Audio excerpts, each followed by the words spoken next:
Missed the target.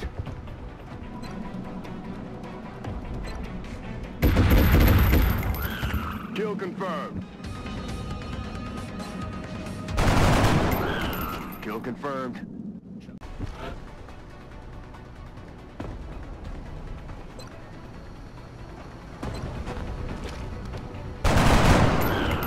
See ya in Weapons hell. empty, can't Executed to the engage. numbers, strike one.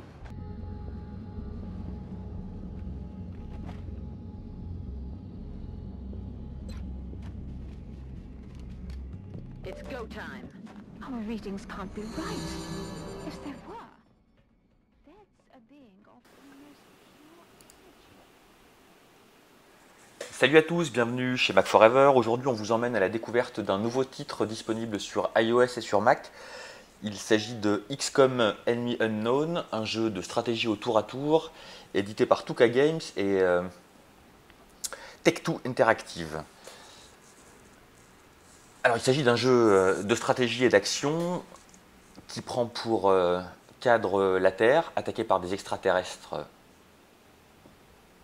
Et c'est plutôt le premier contact avec une espèce extraterrestre, donc les humains ne connaissent rien du tout de qui les attaque. Vous êtes, vous, le commandant d'une unité transnationale qui s'appelle XCOM, qui est chargée de lutter contre les extraterrestres. Vous faites ça de mission en mission en étant envoyé sur différents terrains d'opération pour sauver des otages, pour nettoyer les terrains des extraterrestres qui les ont envahis,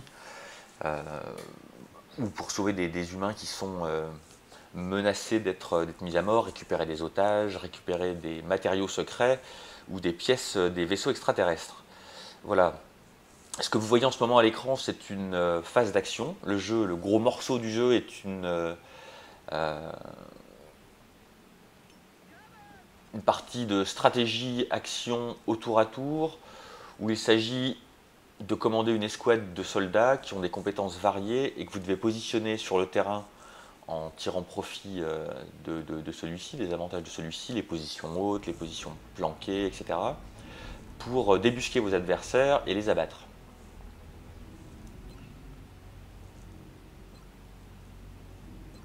Alors graphiquement, c'est un jeu qui est assez étrange parce qu'il est à la fois assez riche, les terrains de jeu sont vastes, et en même temps, graphiquement sur iOS, on a des extraterrestres qui sont un peu bizarres graphiquement, qui ne sont pas super bien définis, qui ont des drôles de tête. Enfin, c'est à la fois réussi et en même temps assez imprécis. Alors pourtant, le jeu sur iOS est assez proche de la version sur PC et sur Mac, même si elle est loin de peser le même poids, puisque le jeu Mac fait plus de 13 Go, alors que le jeu sur iOS fait 2 Go. Ça implique quand même que c'est un jeu qui tourne sur iOS uniquement à partir de l'iPad 2, de l'iPhone 4S et de l'iPod Touch 5e génération.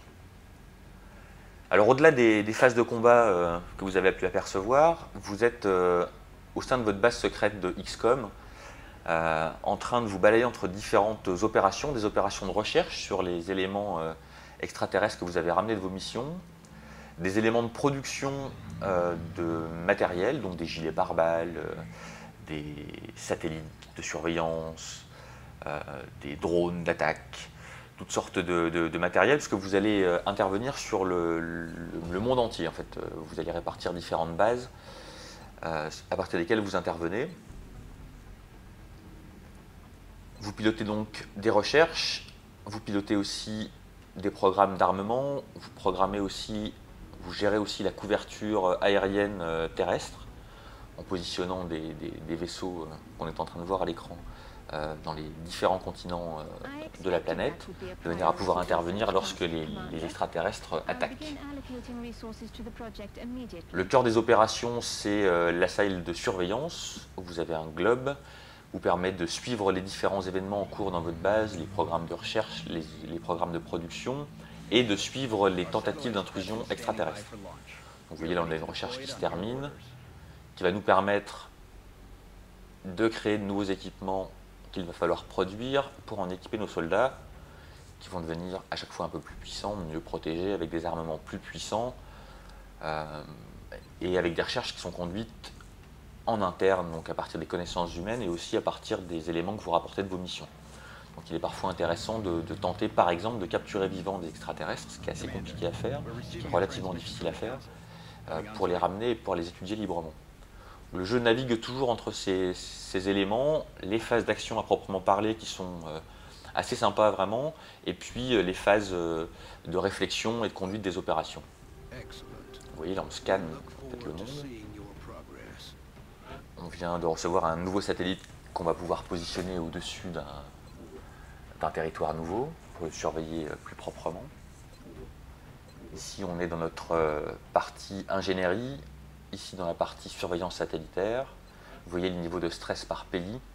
Chaque pays étant membre de XCON vous finance, et si le pays panique, il arrête de vous financer.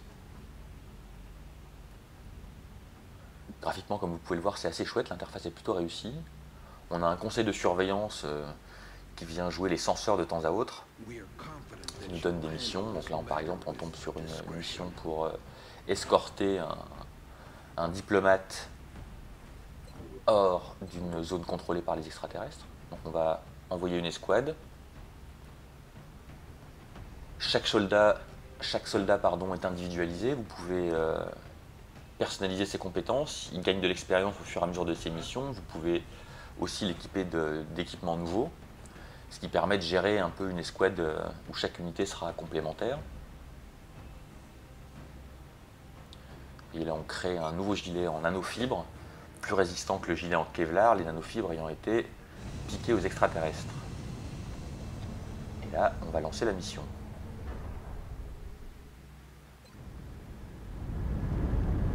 Prepare for deployment, Strike One. France is sending an urgent mission request.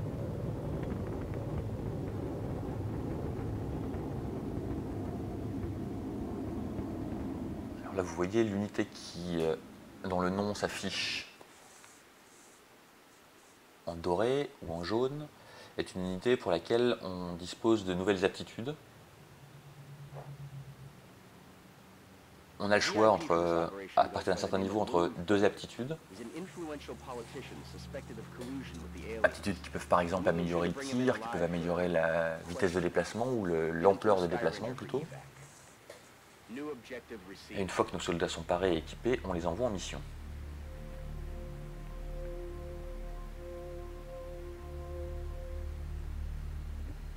Et c'est parti.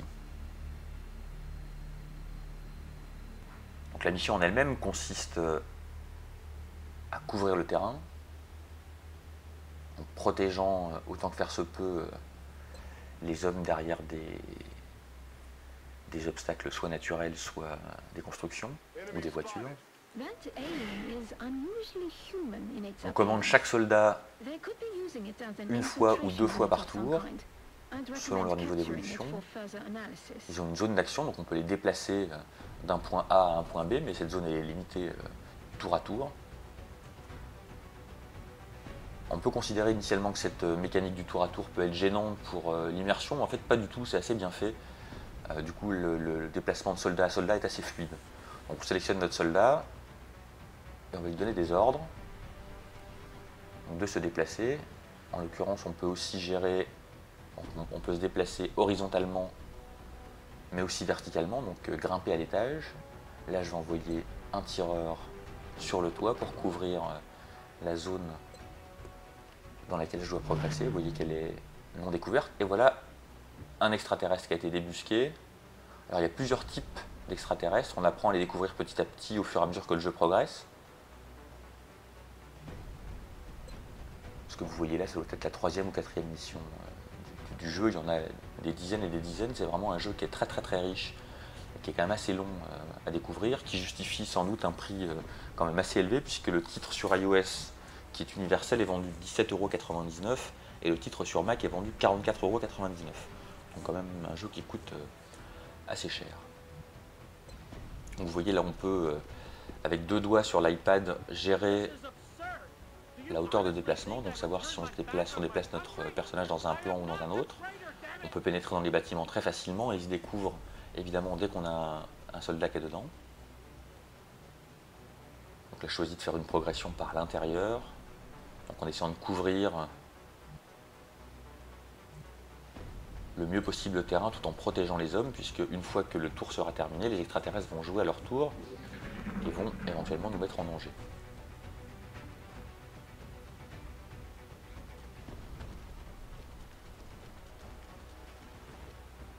Alors parfois on est un peu dérouté, c'est ce qui se passe là visiblement avec la gestion des plans. C'est particulièrement vrai dans les bâtiments qui sont complexes avec 2 ou 3 étages. Mais ça fait aussi partie de la richesse du jeu. Et globalement, l'ergonomie sur iOS est assez excellente. Sur Mac, tout se fait avec la souris. Là, évidemment, tout se fait au doigt. Avec un doigt pour se déplacer, 2 doigts pour changer de plan vertical. Alors, le personnage qu'on contrôle là, c'est le personnage qu'on doit escorter, le diplomate français. En plus, il est assez désagréable. Donc, le principal objectif de la mission, c'est de le protéger. Voilà les extraterrestres qui jouent à leur tour. Vous voyez qu'ils peuvent sauter. Et là, ils sont en position pour contaminer un de mes soldats qui va rester en train de se faire empoisonner. Alors pour chaque unité qu'on commande pendant son tour, on dispose de plusieurs possibilités. Soit si elle est en vue d'un ennemi, elle peut faire feu. Ce qui va être le cas là, on va faire feu. Et on a réussi à la battre. Soit elle peut se mettre dans une position de vigilance, ce qui fait que si un ennemi se déplace, elle va pouvoir l'engager, lui tirer dessus sans que vous donniez d'ordre. Des compétences spécialisées aussi selon les soldats, les classes de soldats. Donc là par exemple on a un soldat qui est équipé d'un lance-roquette, donc il peut effectivement faire de gros dégâts. On peut aussi lancer des grenades et se mettre enfin en position de protection. Vous voyez que cette unité-là dispose d'une compétence spéciale, donc qui est acquise au fur et à mesure de l'évolution, qui lui permet de se déplacer pour une position de tir et dans le même tour de tirer, ce qui est assez pratique.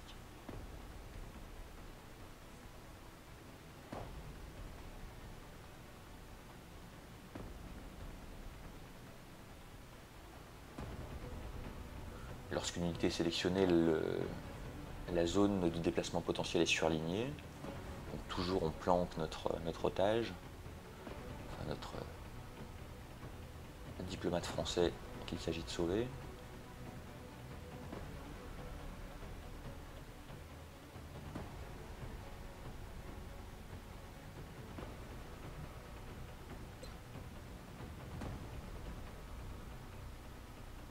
On essaie de couvrir le mieux possible cette espèce de ruelle, mais qui s'apparente quand même à un couloir qui est assez piégeux. Il n'y a pas tellement de possibilités de passer à droite ou à gauche.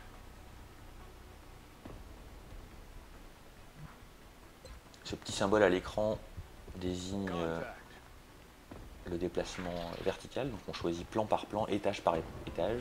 On glisse 2 doigts vers le haut et ça permet de monter d'un niveau. 2 doigts vers le bas pour descendre d'un niveau. Et quand les déplacements sont possibles, on a un curseur qui les surligne. Et quand ils sont impossibles, on a ce symbole-là d'impossibilité qui s'affiche à l'écran.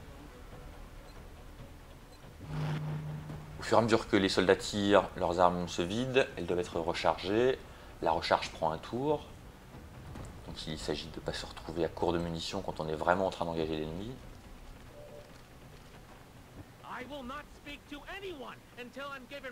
Je vais avancer mon tireur de manière à ce qu'il couvre l'avancée de mes soldats en bas.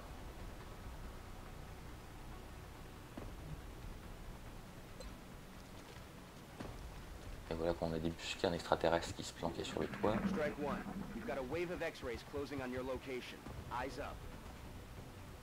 Alors vous pouvez le voir graphiquement, c'est, comme je l'ai indiqué en début de vidéo, à la fois plutôt fin, plutôt chouette, les personnages sont bien modélisés, les décors sont quand même d'assez belle qualité.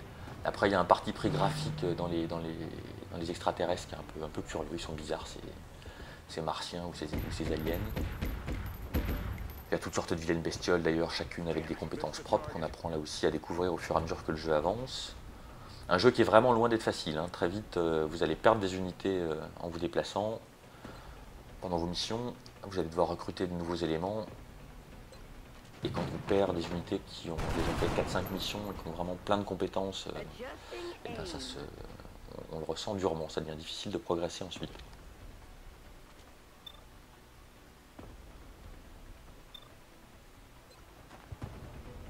Il a réussi à viser notre otage qui est mal placé et qui se met en panique. Ce qui peut aussi arriver à vos soldats pendant le combat. Et donc là, l'unité qui est en panique, elle ne peut pas se déplacer. Alors on va essayer de shooter l'extraterrestre. L'unité qui vient de répliquer l'a fait sans ordre, puisqu'elle était en mode vigilance, un mode qui permet donc d'engager les unités ennemies quand elles sont en vue. Ça n'a malheureusement pas marché. Chaque fois que vous prenez une position de tir, vous avez un pourcentage de statistiques de chance de la toucher. Donc c'est pas la peine d'engager une unité quand vous avez 20 à 30% de chance seulement de la toucher. Sauf vraiment si vous êtes désespéré ou si vous avez envie de faire une démo d'un personnage qui tire, ce qui est mon cas tout de suite. Donc là je tire et je rate.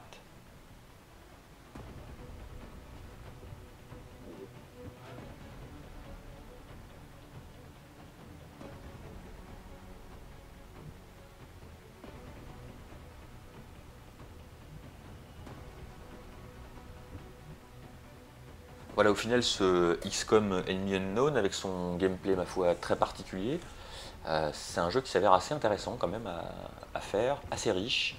On fait vite des erreurs, on se retrouve vite à avoir des difficultés de gestion de nos unités, de nos satellites, de nos ressources, sans compter les missions de combat qui en elles-mêmes sont souvent assez intéressantes. C'est un jeu qui a une durée de vie quand même très longue, ce qui justifie sans doute un prix assez élevé, et qu'on peut vraiment sans problème conseiller à tous ceux qui sont amateurs de stratégie et d'action, parce que c'est un cocktail qui est bien réussi dans ce titre. Voilà, on espère que cette présentation vous a intéressé, et on va vous laisser tourner un peu la partie pour que vous puissiez vous représenter dans la durée ce qu'implique une ou une deuxième mission. Voilà, on espère que ça vous a intéressé, on vous dit à très bientôt sur Mac Forever, bien sûr, ciao.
Enemy forces headed your way, Strike One.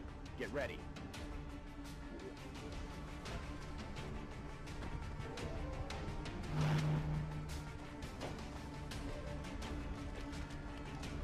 I think you poisoned me. Damn it!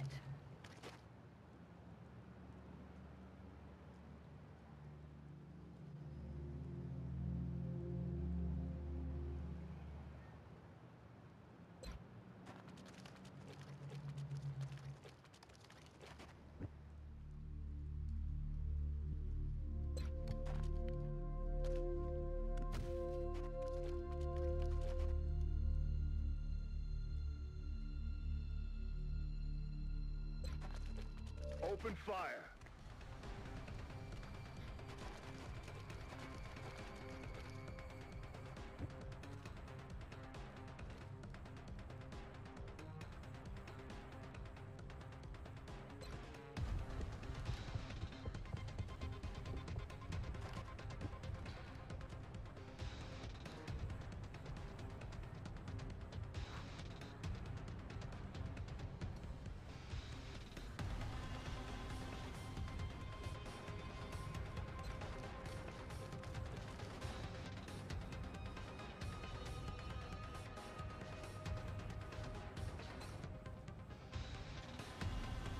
Hunt 'em down.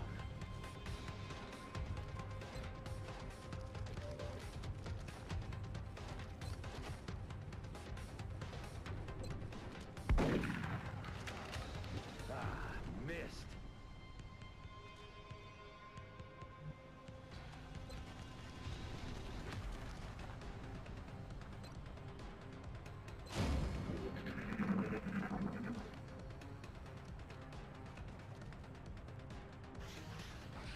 I'm taking fire.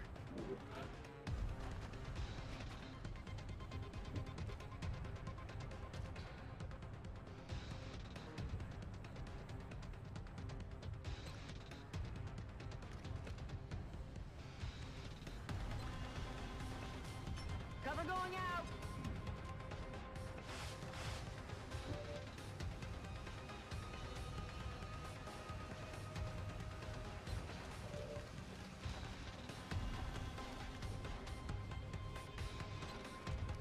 I'm ready.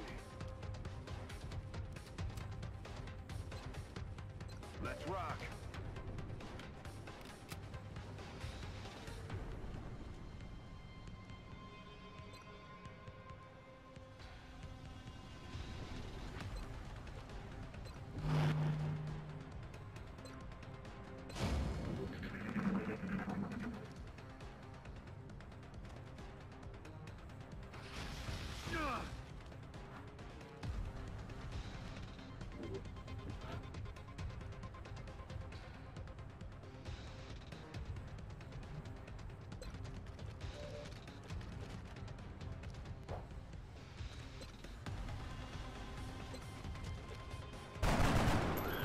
Hoorah!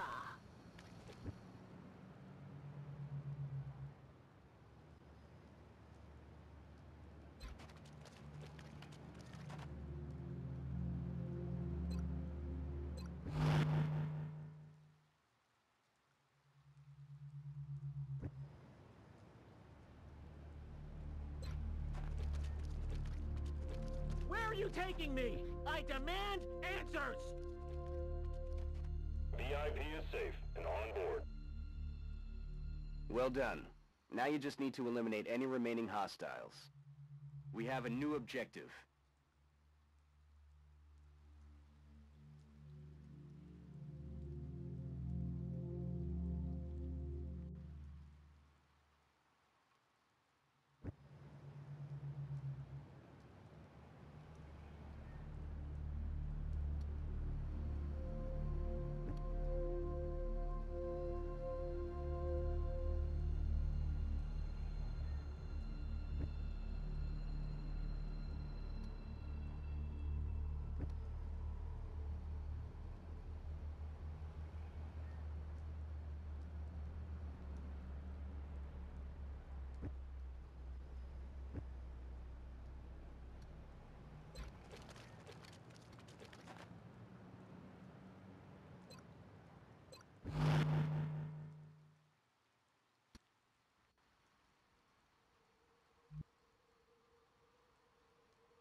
Positive enemy contacts.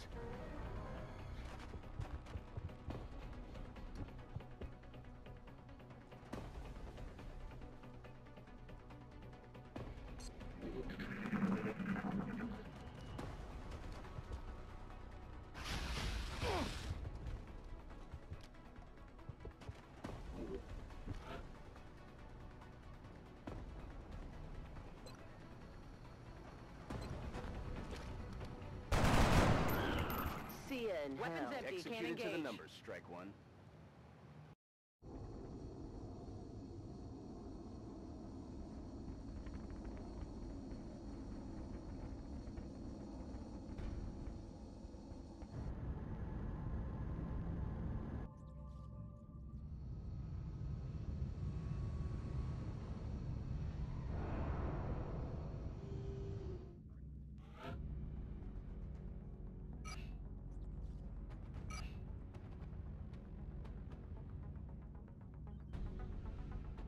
Remember, we will be watching.